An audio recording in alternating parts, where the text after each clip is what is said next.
അടുക്കൽ V R Anoop ഇവിടെ കുറ്റക്കാരനല്ല കുറ്റാരോപിതൻ എന്നാണ് എം വി ഗോവിന്ദൻ പാർട്ടി സംസ്ഥാന സെക്രട്ടറി പറഞ്ഞത്.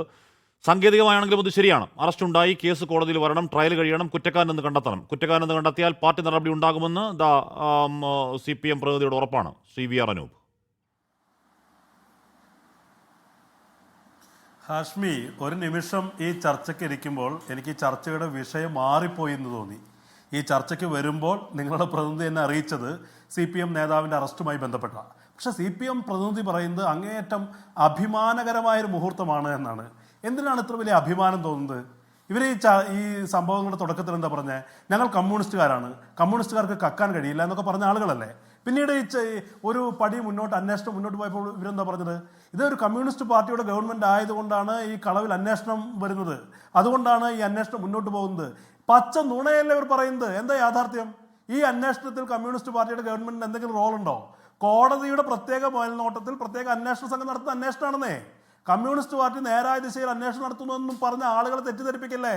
നിവൃത്തികേട് കൊണ്ട് പിടിക്കപ്പെടുന്നതാ. കോടതിയുടെ നിർദ്ദേശാനുസരണം നടക്കുന്ന അന്വേഷണത്തിന്റെ ഭാഗമായി ഇപ്പോൾ കമ്മ്യൂണിസ്റ്റ് പാർട്ടിയുടെ നേതാവ് ഈ പറയുന്ന പത്മകുമാറിലേക്ക് അന്വേഷണം എത്തി.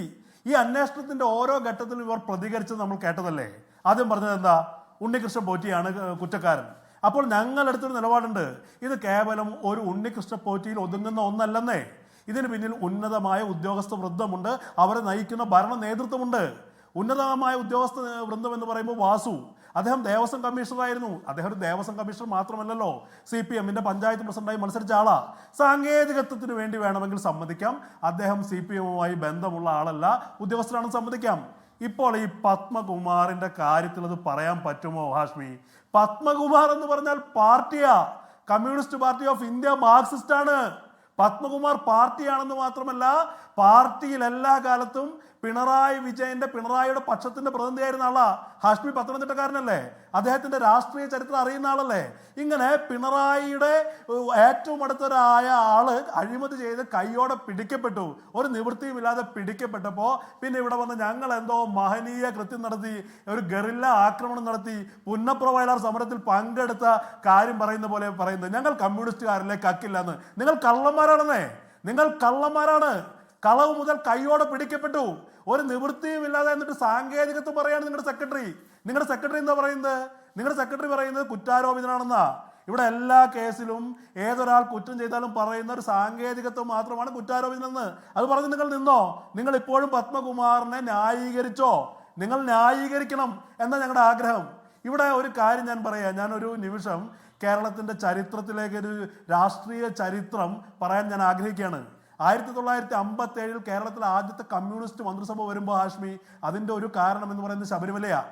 അതിനു മുമ്പ് തിരുകൊച്ചിയിലെ മുഖ്യമന്ത്രിയായിരുന്ന C കേശവൻ കോൺഗ്രസിന്റെ മുഖ്യമന്ത്രിയായിരുന്നു.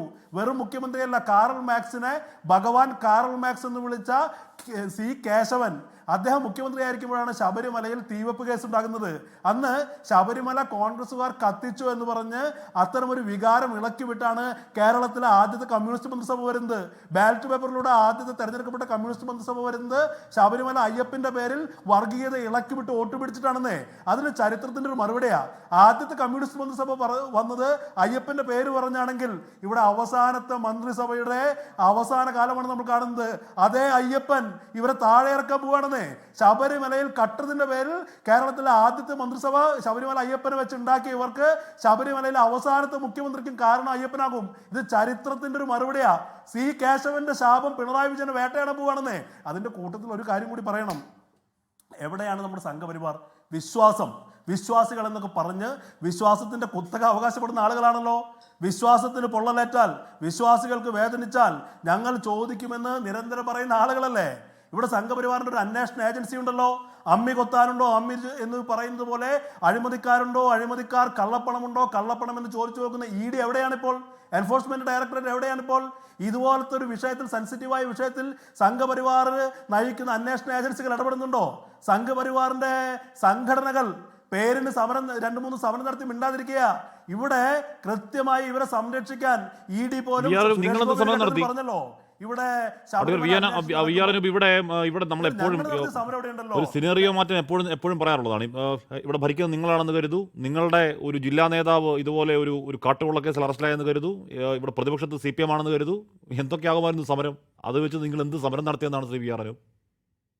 അല്ല, ഞങ്ങൾക്ക് ഞങ്ങളുടെ ഒരു ശൈലിയുണ്ടല്ലോ.